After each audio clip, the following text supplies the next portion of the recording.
Hi, this is Scott Garibay, and today we're going to talk about the bittersweet aspects of the Ghost of Saltmarsh book.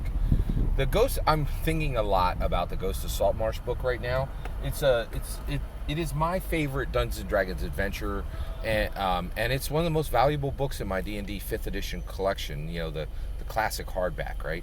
So you can, if you're a newbie dungeon master, you can run a great adventure through the book.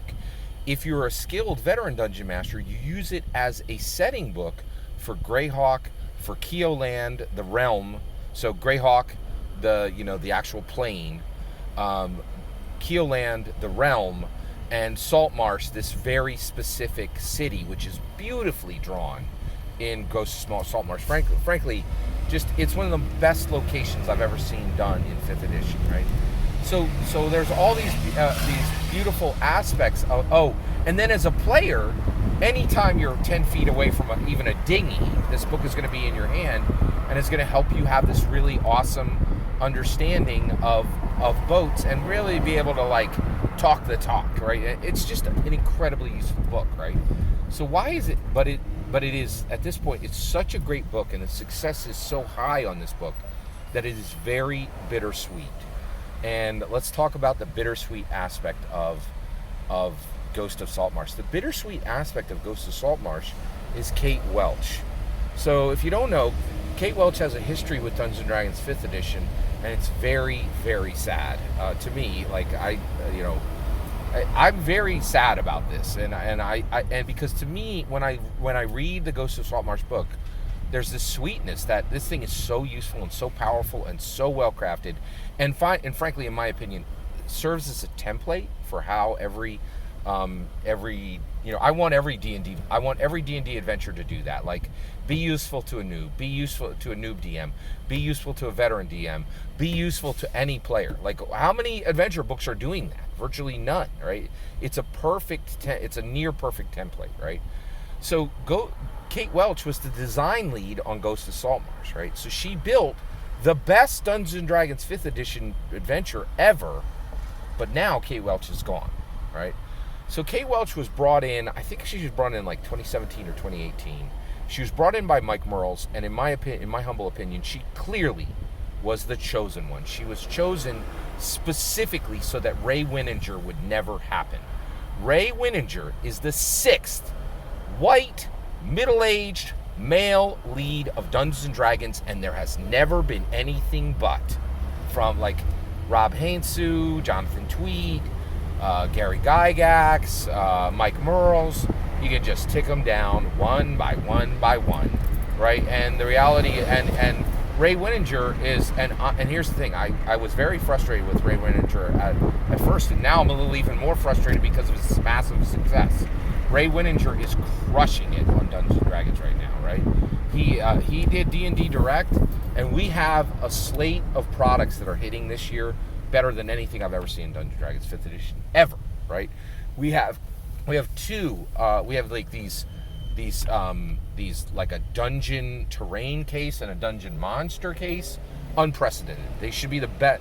They're the first D&D 5e product that is better than anything for the grid, right? That Paizo has been crushing it on for 10 years. I actually run almost all Paizo material when it comes to terrain and monsters. I use their cardboard standees. They are fantastic. I love them, and they and they're so cheap and so easy to use. And D&D has never done anything close. And this year, it looks like we're going to get something that will far surpass everything Paizo ever built, right? We have, and then we have Dragonlance coming at the end of the year. We have Radiant, the Journey into the Radiant Citadel, and then we just have a lot of really. We have Dragons of Stormwreck Isle. Ray Winninger did all that, right? The problem is, listen, I'm not a middle-aged white man. I want some people of color at the lead positions, right? I am Basque and I am Native American, right? And I will tell you right now, having a 6th middle-aged white guy in a row, determining the future of Dungeons & Dragons, is incredibly frustrating, especially when I know when, in my humble opinion, it is incredibly clear Kate Welch was brought in specifically to stop this, right? And say, let's get back to the progressive days of 1986 to 1997 when TSR had a female CEO and there was female vision driving Dungeons & Dragons forward, right? And so it's really bittersweet. And I would leave this alone, but I'm just so fascinated by it. And there's this gigantic, mystery in the middle of D&D right now. And Ghost of Saltmarsh points to a future we lost, a future where the structure and the shape of Dungeons and Dragons escaped white middle-aged male forming and shaping, right? Only white middle-aged males have formed Dungeons and Dragons at the leadership role, right? Jonathan Tweet, Rob Hainsue, Mike Merles, Gary Gygax, and now Ray Winninger again, right? And I think it's time for a break, and now, so why did Kate Welch not take this position? This is everything I know, okay? And I know this because I followed her Twitter feed while she was there. She got married, like, right at the beginning of when she began, and or right before. It was like she becomes hired, right? And she was immediately brought in and was being mentored by Mike Merles, right? This is all the information I have. Please, correct any of this if it's wrong, or give me additional information. So this is everything I know. So she's brought in like 2017, 2018, is being mentored by Mike Merles. She is married almost immediately before or right at the beginning of her D&D stay, right? She then starts to talk on her Twitter about depression, saying that she's depressed. And I was kind of like, wait, I don't understand this. You just got the job that literally 25,000 people would, if you're sad, not in your new job, like, quit, because 25,000 people will take your job immediately and be very happy with it, right? Like, now, I understand depression is like a thing and like it's a little more broad than that, but I was confused when I was, when she's like, I mean, you landed, you're riding the roller coaster. Why are you sad? And I literally don't know the answer, right? But I was kind of like, this is strange. And I was alarmed when I read it, and I had every reason to be alarmed because, sure enough, she then got divorced and then started a relationship with a Wizards of the Coast employee who worked on Dungeons & Dragons. And all of this was just flat out posted on her Twitter, right? Like, and my eyes were just like, what is happening? What? Wait, what? Why is all this happening, right? And I was alarmed every step of the way because I'm like, you're the future of the brand. What is happening here? None of this is good, because I'm like, this is a formula for you to bounce out of the company.